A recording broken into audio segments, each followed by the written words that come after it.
우리 올해 새해 표어인 Rooted Sojourners라고 하는 이 타이틀을 가지고 오늘 두 번째 또 주제 설교를 나누도록 하겠습니다. 지난 첫째 주일에는 저희가 한국과 미국 사이에 있기 때문에 우리는 나그네와 외국인이 된 것이 아니라 우리는 하늘과 땅 사이에 있기 때문에 외국인이고 나그네입니다 라는 것을 살펴봤습니다. 그러므로 나그네와 외국인으로서의 사명은 우리가 오실 예수 그리스도를 예비하는 것이고, 그리고 이 땅에 하나님 나라를 전파하며 하나님 나라 운동을 펼쳐가는 것이 우리의 사명이다 하는 것을 지난 첫째 주일에 살펴봤습니다.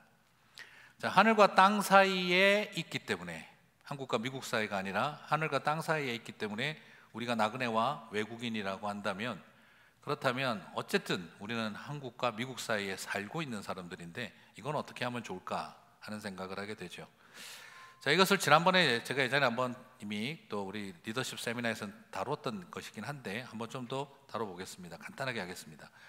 우리는 마이그레이션이냐 이미그레이션이냐, 이제 세 번째로 디아스포라냐, 이 세 가지를 중에 하나를 선택하는 것인데요.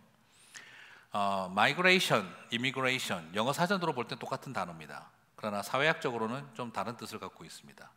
마이그레이션은 뭐냐 그러면 더 좋은 기회를 얻고자 조국을 떠나서, 그리고 내가 더 원하고 기뻐하는 것들을, 목표로 하는 것들을 이룬 다음 돌아가는 것이 마이그레이션의 목표입니다. 겨울에 제비가 강남으로 갔다가 겨울을 보내고 여름에 다시 오는 것과 같은 것을 마이그레이션이라고 하는 거죠. 미국에서 와서 PhD, 마스터 이런 디그리를 따고, 그리고 내가 주재원으로 와서 훨씬 더 많은 경험과 경력을 쌓고 그리고 돌아가는 것, 그것이 마이그레이션이라는 거죠. 스리랑카에서 와서 한국에서 열심히 돈 벌어서 다시 스리랑카 돌아가서 집도 사고 비즈니스도 오픈하고 싶다, 그게 마이그레이션의 이야기죠. 그렇기 때문에 내가 원하는 커리어를 이루지 못하면 실패한다고 생각을 하죠. 그래서 마이그레이션은 뚜렷합니다. 무엇을 공부하러 왔다, 무엇을 하러 왔다 하는 것이 분명합니다. 그래서 이분들이 가지고 있는 특징은 바로 뭐냐 그러면 이민 가방을 절대 버리지 않습니다. 싸들고 다시 가야 되기 때문이죠. 그래서 이민 가방을 버리지는 않습니다. 그래서 어떤 의미에서는 신앙이라는 것도 애매합니다. 신앙은 뭘까요? 내 목표를 이루는데 유익해야 합니다. 그리고 또 다르게 보면 내 목적을 이루는데 방해되면 안 됩니다. 너무 많이 나오라고 하면 안 됩니다. 교회를. 그것은 우리에게 회방이 된다라고 느낄 수도 있습니다. 그래서 헌신을 하기보단 헌신을 할 수 없는 형편에 있는 것도 사실입니다. 자기도 모르는 사이에 돌아가야 한다는 생각 때문에 손님이 될 수도 있습니다. 그리고 교회는 뭔가를 제공해 줘야 된다는 생각을 할 수도 있습니다. 반대로 이미그레이션은 사전적으로는 똑같으나 사회학적으로는 좀 다릅니다. 돌아가는 것이 목적이 아니라 정착이 목적입니다. 나는 열심히 해서 미국에서 한국 돌아가야지가 아니라 어떻게 하든지 나는 미국에서 정착할 거야 하는 마음이 이미그레이션이라고 말할 수가 있습니다. 그래서 이미그레이션을 한 사람들은 제일 먼저 버리는 게 이민 가방입니다. 거기서 굉장한 차이가 있습니다. 물론 놔뒀다가 선교 갈 때 쓴다는 분도 있습니다. 그렇긴 하나 대부분 이미그레이션 하신 분들은 이민 가방을 제일 먼저 버리고 시작합니다. 그래서 아이들에게 한국어를 쓰는 것을 강조하지 않습니다. 영어를 더 잘 쓰기를 원합니다. 그리고 또한 나도 해야 한다는 뚜렷하게 뭔가가 있지는 않습니다. 오히려 뭐든지 하겠다는 마음으로 옵니다. 마이그레이션을 한 사람은 학위를 따겠다, 어느 회사에서 주재원으로 몇 년 동안 일하겠다, 이것이 확실하지만 이미그레이션을 하신 분들은 뭘 하기 위해서 온 게 아니라 뭐든지 할 각오로 옵니다. 그래서 LAX에 누가 나를 픽업하러 왔느냐가 직업이 되는 수가 있습니다. 그렇기 때문에 내가 뭘 해도 좋으니 우리의 자녀들이 정착하고 잘 살 수 있게 만들면 내 목표는 거기에 있다. 나는 학위를 딴다, 공부를 한다, 어느 회사를 다닌다, 그런 거 관심 없다. 뭘 하든지 투잡을 뛰든지 밤에 일을 하든지 뭘 하든지 나는 이곳에 정착하는 것이 목적이다 라는 마음으로 달려올 때 모든 소망은 자녀들에게 겁니다. 그렇기 때문에 어떤 의미에서 신앙은 뭘까? 미국 생활에 잘 정착할 수 있도록 도와주는 게 신앙입니다.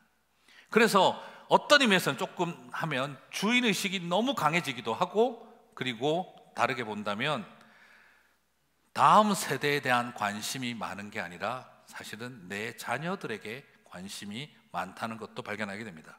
그래서 나는 헌신해도 내 자녀가 과하게 헌신하는 건 싫습니다.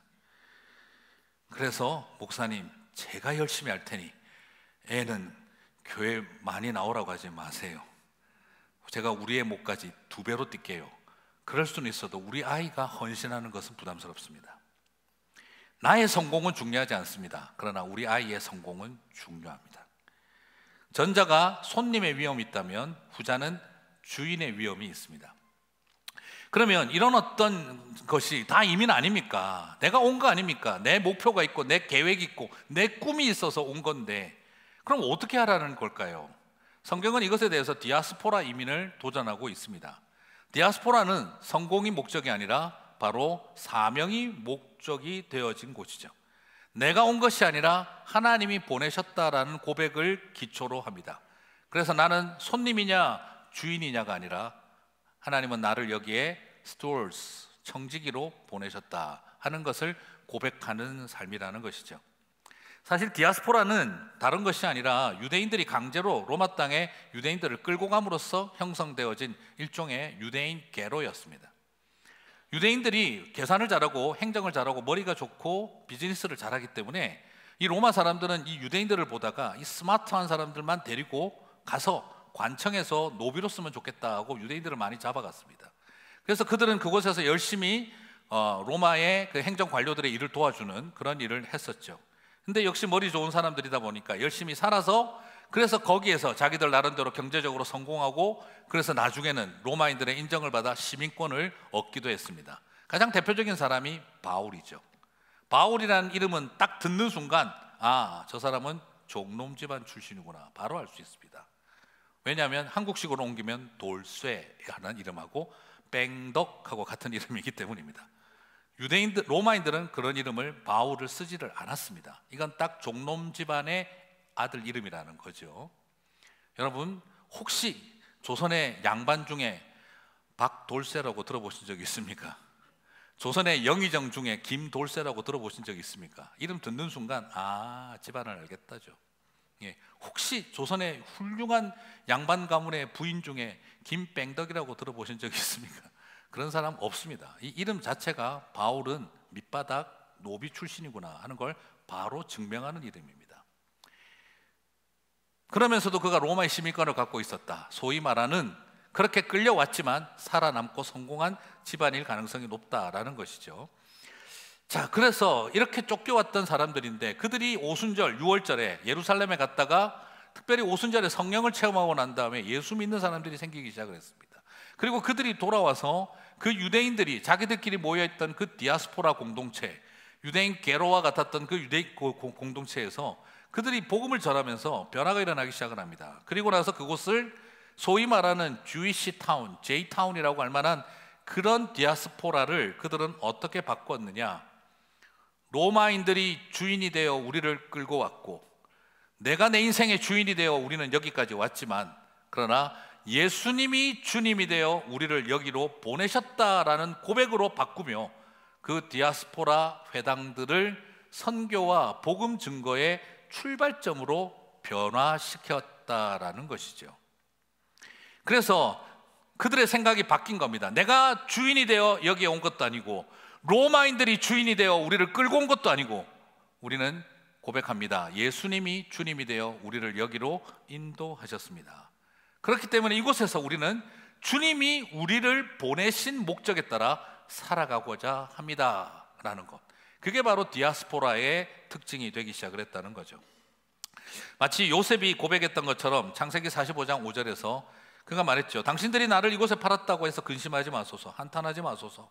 하나님이 생명을 구원하시려고 나를 당신들보다 먼저 보내셨나이다. 어떤 의미에서는 디아스포라의 첫 출발이죠. 팩트는 사실 누가 보낸 겁니까? 형님들이 팔아치운 거죠. 그런데 요셉은 그것을 어떻게 고백하고 있습니까? 하나님이 보내셨다라고 바꾸어 버렸죠. 자, 이것이 우리에게 굉장히 중요한 포인트입니다. 디아스포라의 개념은 그렇게 사회학적인 용어에서 영적인 개념으로 바뀌기 시작했다는 것이죠. 사랑하는 성도 여러분, 저와 여러분에게 바로 이런 정체성의 회심, 이민의 성경적 회심, 영적인 회심, 디아스포라의 영적인 회심이 저와 여러분 가운데 있게 되시기를 바랍니다. 사실 대부분 우리는 우리가 원해서 왔습니다. 그리고 엄마 아빠가 영어라도 배워라 이놈아 이래가지고 보내셨습니다. 근데 물론 여기 와서 영어도 못 배우고 한글도 퇴보하고 그런 최악의 상황이 계속 연출되기도 했지만, 어쨌든 내가 왔든 남이 보냈든 우리는 그래서 왔는데, 그 모든 것에 대한 것을 바꾸라는 거죠. 무엇으로요? 하나님이 보내셨다라는 것이죠. 이 이민에 대한 회심이 있을 때 우리는 새로운 정체성을 갖게 되고 삶의 이유와 목적을 다시 찾게 될 줄 믿습니다. 끝까지 내 목적을 이루는 이민이 될 것인가, 하나님의 꿈을 바라보는 보내심의 자리에 설 것인가, 그것이 저와 여러분의 가장 큰 변곡점을 만들어내게 될 것입니다. 자, 그것에 대한 성경적 근거는요, 사도행전 8장 1절에서 2절을 보시면, 사울은 그가 죽임당함을 마땅히 여기더라. 그날에 예루살렘에 있는 교회에 큰 박해가 있어. 같이 읽겠습니다. 사도 외에는 다 유대와 사마리아와 모든 땅으로 흩어지니라. 자, 그리고 경건한 사람들이 스데반을 장사하고 위하여 크게 울더라. 자, 여러분 여기서 한번 보시면 예루살렘의 스데반 집사가 죽고 난 다음에 핍박이라나 다 흩어졌잖아요. 누가 흩어졌습니까? 초대 교회가 흩어졌죠. 다 흩어졌을까요? 아니에요. 자세히 보시면 누구 빼고 사도 외에는 흩어졌다 그랬어요. 역시 목사만 산다. 이게 아닙니다. 네, 이게 아니고, 지금 이 이야기는 정확하게 표현하자면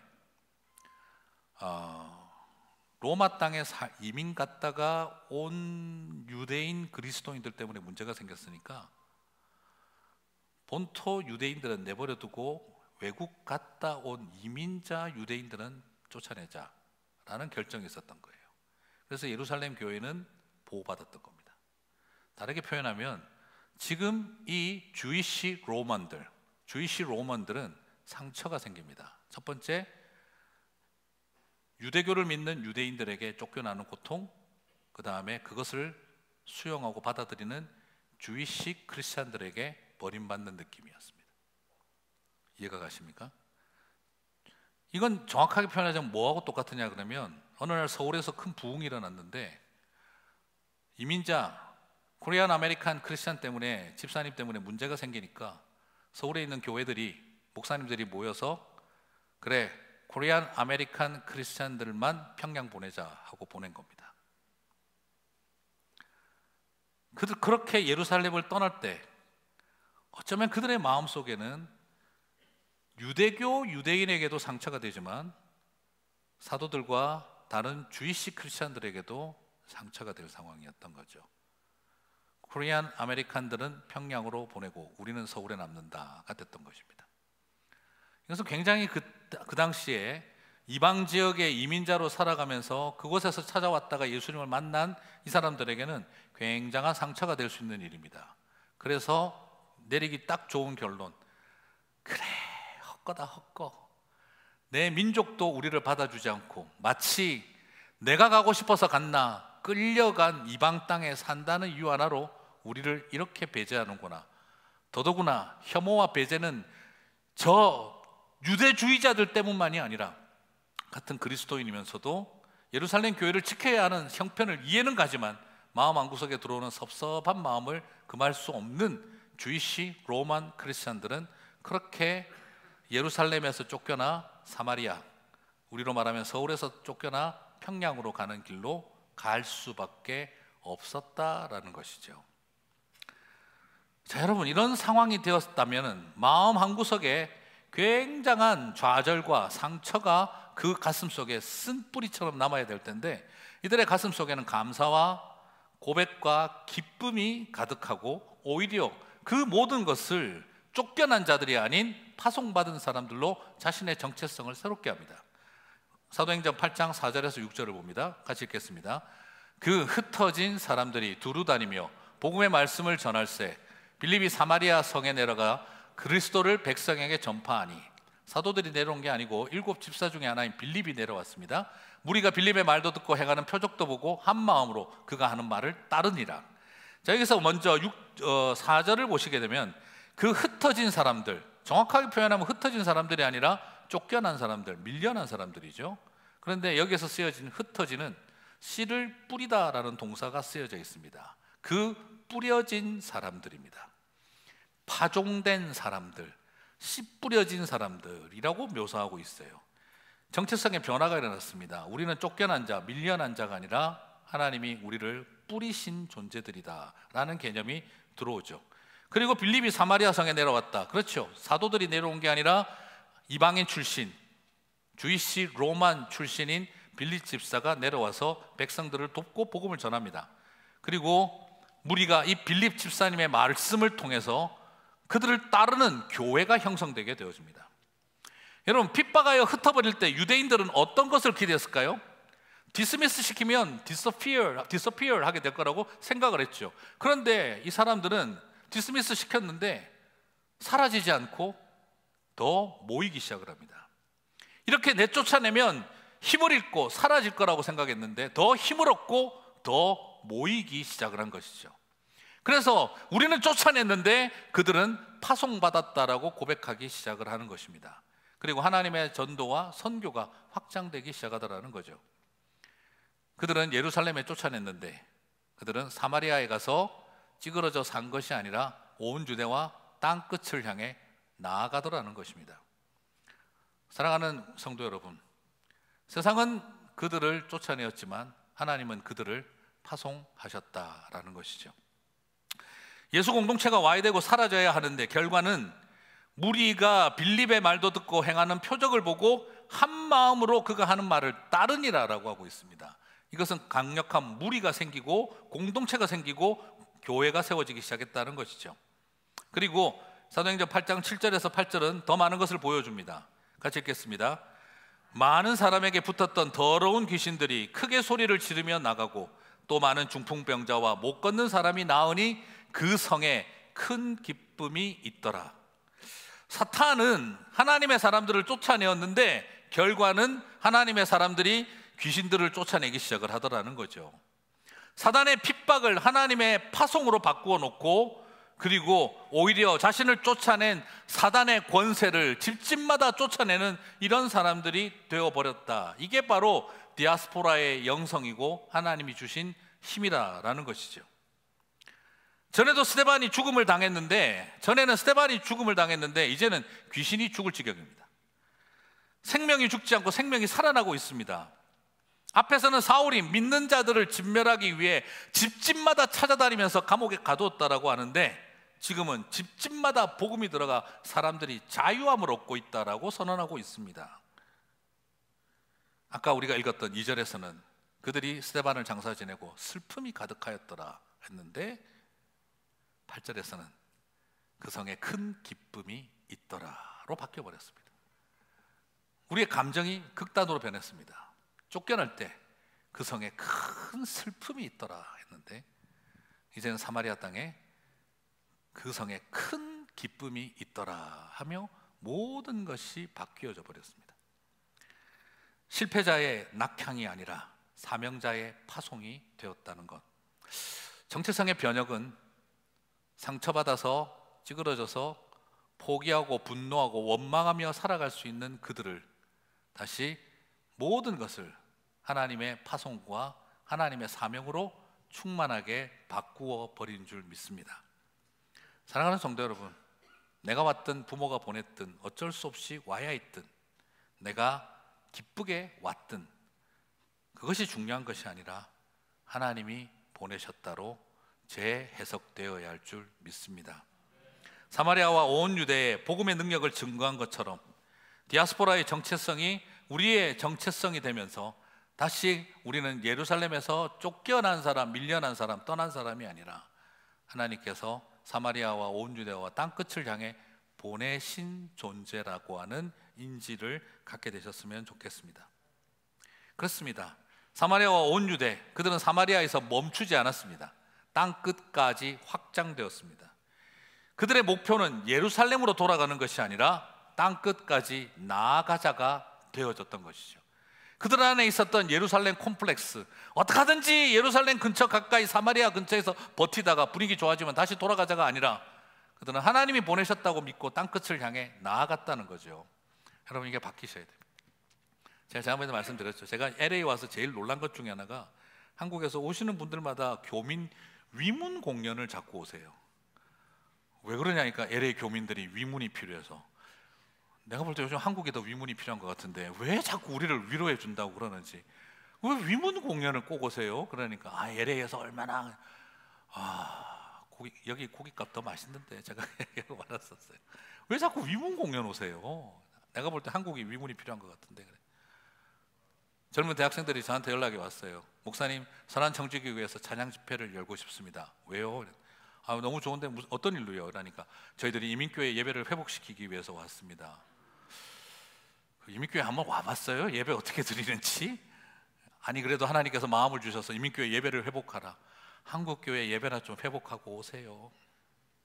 왜 이민교회는 예배가 회복되어야 할 대상들일 거라고 생각하세요? 최소한 더 간절하고 더 절실하고 더 가슴 아픈 사람들이 모여 있는데 왜 예배가 더 죽어 있을 거라고 생각하세요? 그런 생각을 바꾸세요. 그런 자리에서 우리는 함께 동역할 수 없습니다. 옛날 21살, 2살짜리들이 농촌 계몽운동 많이 갔습니다. 평생을 흙과 하늘과 그리고 땀과 눈물로 살아온 농부들을 겨우 대학 가서 뭐 좀 배웠다고 21살, 2살짜리들이 농촌 계몽하러 갔습니다. 얼마나 교만한 일일까요? 그분들에게 가서 배워야죠. 뭘 계몽하러 가요? 농부 어르신들이 농촌 계몽운동 왔다는 거 보면서 웃었지만 고맙게 받아줬을 뿐이지 그것은 참으로 교만하기 그지없는 행동이었죠. 마찬가지의 일이라고 생각을 해봅니다. 우리 안에 마음속에 남아있는 불필요한 컴플렉스, 불필요한 예루살렘 컴플렉스, 그것은 우리를 움직여가는 것이 아니라 우리에게 중요한 것은 땅끝을 바라보는 주님의 보내심에 있습니다. 사랑하는 성도 여러분, 혹시라도 지난번에도 말씀드렸지만 우리 교인들 중에서도 예루살렘의 유대인 성전 회복하는 일에 기도하고 헌금하시는 분들 없으시기를 바랍니다. 예수님은 이 성전의 돌들을 다 허물라 그랬는데 왜 우리는 그 성전 지어주려고 헌금을 합니까? 우리가 해야 할 일은 예루살렘의 성전 짓는 일이 아니라 땅끝까지 교회를 세우는 일입니다. 거기에 가서 그 통곡의 벽 앞에 앉아가지고 그 종이 쪼가리에 아들내미 딸내미 기도 제목 적어서 찔러 넣는 일 하지 마세요. 그건 성황당에서 나무에다가 종이 거는 거랑 뭐가 다릅니까? 지금 가슴 뜨끔하시는 분들은 회개하시고 다시는 그러지 마세요. 가셔서 보시면 통곡의 벽 앞에서 기도하세요. 하나님, 이것마저 무너지게 하옵소서. 유대인과 이방인을 가르는 벽들은 무너지게 하시고 함께 주님의 몸된 교회에서 유대인이든 로마인이든 이방인이든 한 백성이 되어 주의 이름을 찬양하는 것을 보게 하여 주십시오. 그게 우리의 기도의 제목이고 그게 교회의 본질입니다. 사랑하는 성도 여러분, 오늘 저와 여러분의 마음속에서도 이제 디아스포라의 중요한 자신에 주어진 우리의 정체성을 바로 이해하고 하나님의 은혜 앞에 서야 합니다.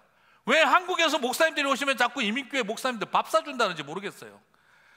더 많이 먹어서 살쪘는데 왜 자꾸 그리고 그것도 왜 자꾸 얻어먹으러 가는지 목사님들 제가 짜증이 나요. 그냥 우리가 삽시다. 간단한 거라도. 왜 자꾸 한국교회 큰교회 목사님은 밥 얻어먹으러 갑니까? 이런 멘탈리티 도대체 어디서 생긴 겁니까? 우리 동네 왔으면 우리가 사야지. 어느 틈에 남아있는 많은 그런 혼돈된 생각들을 다시 정리하자는 거죠.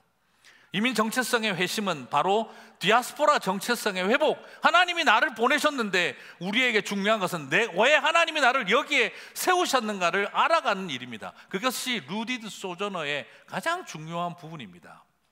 저는 그것을 결국에는 뭐냐, 우리의 이방인 이민에 대한 정체성의 회심은 결국 선교적 정체성의 회복입니다.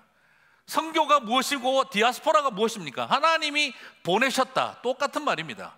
하나님이 보내신 디아스포라 공동체, 그것은 바로 하나님이 보내셨다, 선교 공동체로 부름받은 것과 같다는 이야기입니다.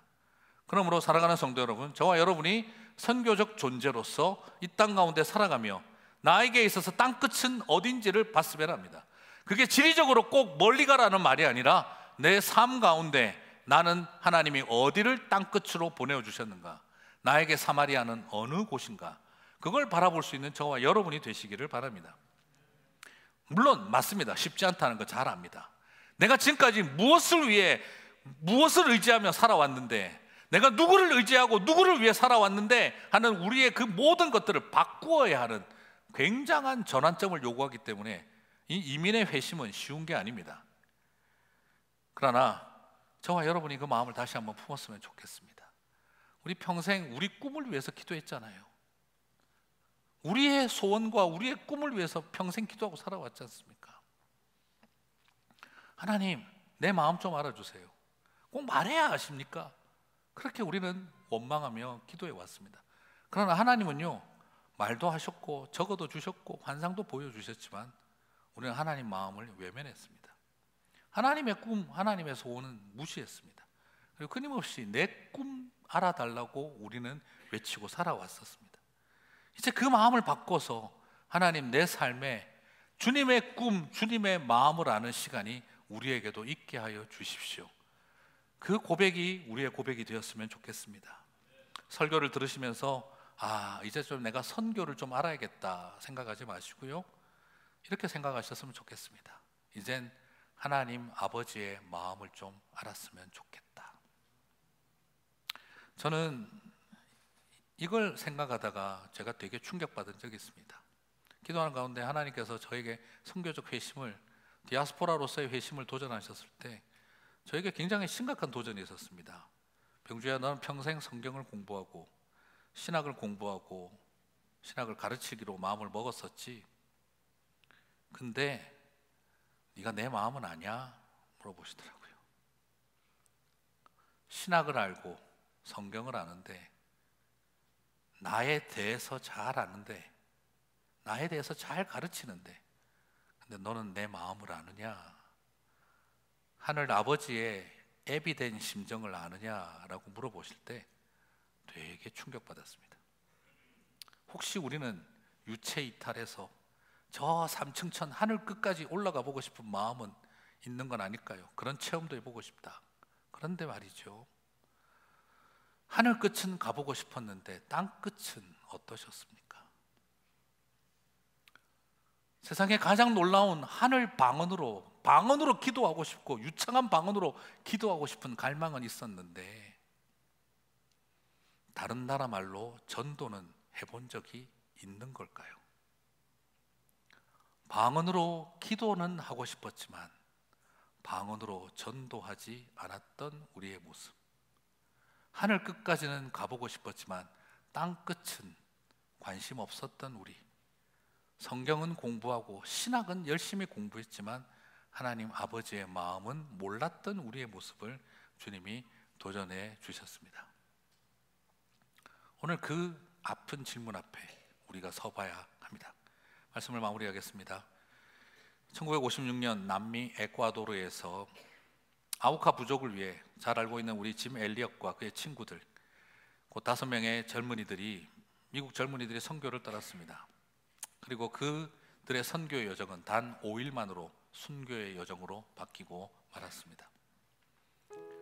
그들은 원주민들의 창끝, The End of Spear, 그 창끝에 죽임을 당했지만 그들의 시신을 다 수습하고 난 다음 발견한 것은 그들이 가지고 간 총은 한 발도 발사되지 않았다는 거였습니다. 비행기를 타고 출발을 할 때 달려온 아들이 물었다고 합니다. 아빠, 만약 그들이 공격하면 총을 사용하실 건가요? 그때 아버지는 대답했습니다. 우리는 천국에 갈 준비가 되어 있지만 그들은 아직 준비가 되어 있지 않단다. 그 말 속에는 어린 아들도 이해했습니다. 아빠는 총을 쓰지 않을 것이다. 사람들은 그 젊은이들의 죽음을 바라보고 What a waste라고 말하고 소리 질렀는지 모르겠지만 짐 엘리엇은 우리가 잘 알고 있는 고백으로 저와 여러분에게 도전하고 있습니다. 결코 잃어버릴 수 없는 것을 얻기 위해 지킬 수 없는 것을 버리는 자는 결코 어리석은 자가 아니다. 저는 이 표현을 바라보면서 그들의 가슴 속에 결코 잃어버릴 수 없는 것을 얻기 위해 지킬 수 없는 것을 버린 그들에게 잃어버릴 수 없는 것과 그리고 잃어버려도 되는 것, 그들의 지혜로움과 어리석음은 어떤 차이가 있을까 많은 생각을 하게 됐습니다. 저는 미국 가서 제일 선교 가고 싶었던 나라가 있었습니다. 바로 에콰도르입니다. 저는 에콰도르를 제일 먼저 가고 싶었습니다. 그럼에도 불구하고 아직까지 못 갔습니다. 왜냐하면 겁이 났습니다. 그들이 죽고 떠난 자리에 짐 엘리엇과 그 5명의 선교사들의 젊은 부인들은 당신의 남편을 죽인 그 아우카 부족에게 아이들과 함께 다시 선교사로 떠났습니다. 그리고 그 마을에 사랑을 전하고 결국 그 마을 사람들은 다 예수님을 믿게 되어졌습니다. 저는 그곳에 가기가 그래서 겁이 났습니다. 말할 수는 있지만 살 수 없는 그들의 삶.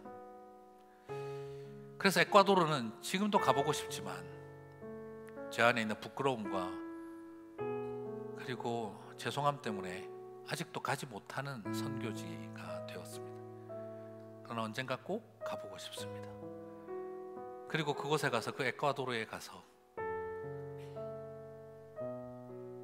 어린 아이들과 젊은 아내를 두고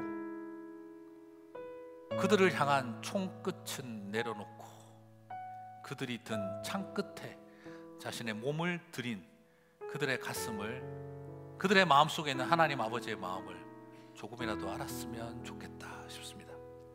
사랑하는 성도 여러분, 보내심을 받은 디아스포라로서 사마리아와 온 유대와 땅끝을 가슴에 품고 하나님, 나의 땅끝은 어디입니까? 저의 땅끝은 어디입니까? 진지한 질문을 던지며 우리가 들 수 있는 총끝을 내려놓고 세상이 겨냥하는 창끝을 향해 우리의 삶도 드릴 수 있는 그런 믿음의 결단들이 오늘 저와 여러분 가운데 있게 되시기를 주님의 이름으로 축복합니다.